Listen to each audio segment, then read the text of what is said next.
ako. May pag-asa po ba? Don't worry. Malaki ang pag-asa mo. Ganun po ba? Salamat po. Sige. Attorney, yung sa kaso ko po, hindi po ba magiging laban yun sa akin, yung mga litrato? Hindi naman po nakasira yun sa akin. Well, they presented a good case. Pero sa tingin ko, malaki ang laban natin. May fighting chance ka. You have one good, solid witness. Jane. Talaga po? Sa tingin niyo, magiging maayos naman? Huwag kang matakot. Malaki ang chance mong mapapawalang sala. I promise you that. Salamat po, attorney. Oh, Bob. Tara. Ito pala yung bagong project namin sa bagong bayan. Anong project nyo? Project natin to. Mag-full time na ulit ako sa foundation.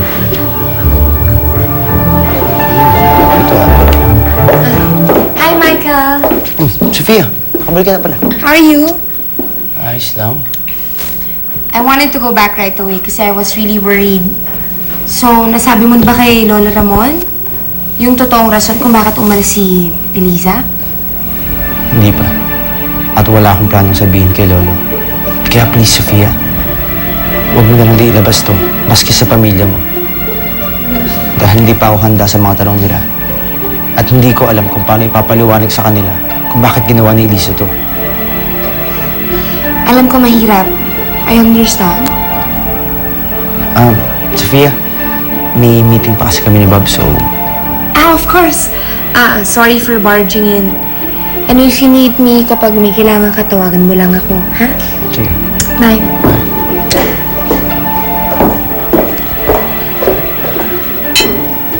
Ba't mo naman pinalis agad si Sofia? Ayoko na talagang pag-usapan si Elisa eh. Ayaw mo pag-usapan si Eliza. So hindi ka pa rin tumitigil kakahanap sa kanya.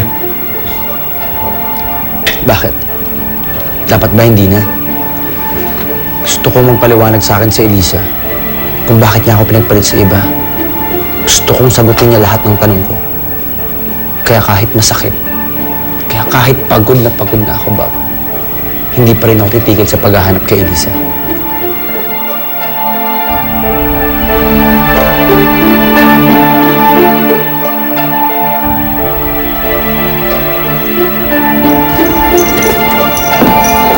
Sofia! Aalis ka na naman ba, anak? Kailangan kong puntahan si Eliza. It's her second hearing. Ay, nako. Kung pinaligpit mo na lang sana yun, di hindi ka na babiyahe, hindi ka na mapapagod. Ma, who said napapagod ako? I'm enjoying this. How can you be enjoying this? You're traveling all the time. Nakakapagod yan. I like seeing Eliza suffer. This is my only way para makabawi ako. At kahit na nahihirapan ako kay Michael, at least nahihirapan din si Eliza.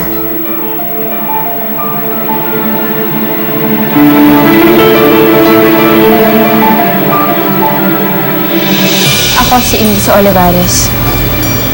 Kaano-ano mo ang biktimang si Carlo Arellano? Hindi ko siya kilala.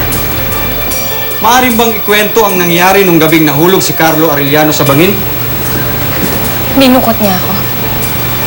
Pagkababa namin ng eroplano, may pinaamoy siya sa akin. Nawalan ako ng malay.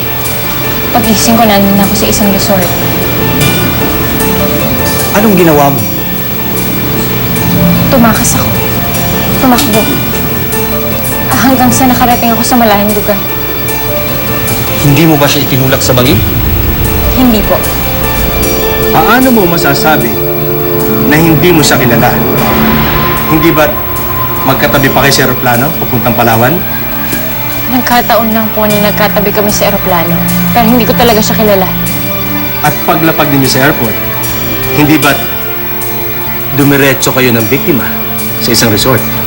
Dinukot niya ako. Ngayon, paano mo may paliliwanag ang mga litrato na magkasama kayo? Hindi ba't naghahalikan pa kayo? Di ba? Wala akong alam. Hindi ko alam kung anong ginagawa niya sa akin. Ako po si Jane Madrid. Paano mo nakilala si Eliza Olivares? Dinala po siya sa ospital namin para gamutin.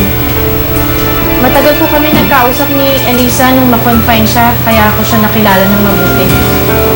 Base sa kwento niya, maaaring bang sabihin sa amin kung anong nangyari nung gabing dinala siya ni Carlo Arellano sa resort? Uulitin ko. Maaari mo bang sabihin ang sinabi niya nung gabing dinala siya ni Carlo Arellano sa resort? Ang sabi po ni Elisa, inamin niya po sa akin na nung gabing yon, nag-away daw po sila ni Carlo.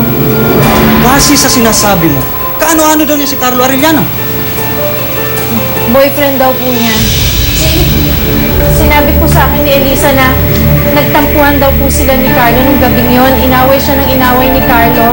At napikon siya, dinala niya si Carlo sa mataas na bahagi ng resort malapit sa bangin at doon niya tinula. Hindi totoo yan! Hindi totoo yan! There's the court! Jay, sinungaling ka! Hindi totoo yan! The court! Sigurado ka ba sa mga sinasabi mo? Si Elisa po mismo ang umamin sa akin na sadya niyang dinala si Carlo sa may bangin para itulak, para patayin. Totoo yan, Jay! Order in the court! Hindi totoo! Your Honor, may I ask for a recess? Sige, pakalmahin mo muna yung client mo, counsel. 10 minutes break muna tayo.